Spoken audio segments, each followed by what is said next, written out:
आं बहुद दिननिफ्राय सिकित्सा लाबाय थादों दाबो हामाखै उदै आलुबाय थायो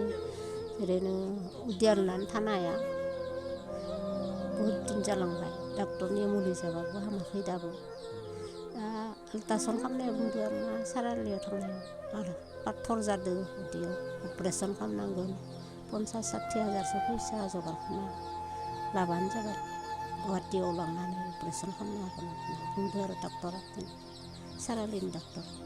दा जोंहा एख' हा हु गैया एख' जेनेबा एख' जोंहा फैसा दिहुननाय लामा गैया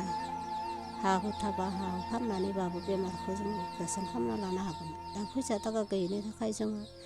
जेनेबा बेबायदिनो मुलि जालाय बे फार्मासिफोरनि जानानै बेबायदिनो थानाय जादों आरो दस मा होनदों 10 मिलि मा होनदोंमोनबा 10 मिलि जादों हा ओंखाम जानोथ' हाया उदै आलुबाथ' ओंखाम जानो हाखाया बेबायदिनो उन्दुना थानांगौ दै लोङो बेबायदिनो ओंखाम माबानानै जानानै थायो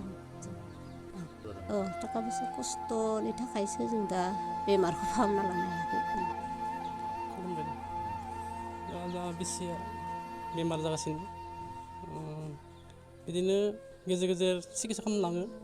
लांबोला जोंहा बिल खेबसेयावनो जायो मा 3000 4000 गाहाम जायो ओमफ्राय आरो बिदि हामनाय रोखोम जायो बिदि उनाव मानसिफ्रा बुंबाय आल्ट्रासाउन्ड खालामनो लां होनना बुंबाय ओमफ्राय गारि रिजार्भ खालामनानै गुवाहाटि सारिआलियाव लाना थांनाय जाबाय आरो दा अन्थाइ ओंखारदों आरो अपारेशननि थाखाय डक्टरा बुंदों 40-50 हाजार फैसा जमा खालाम लाना फै होनना बुंदों आरो दा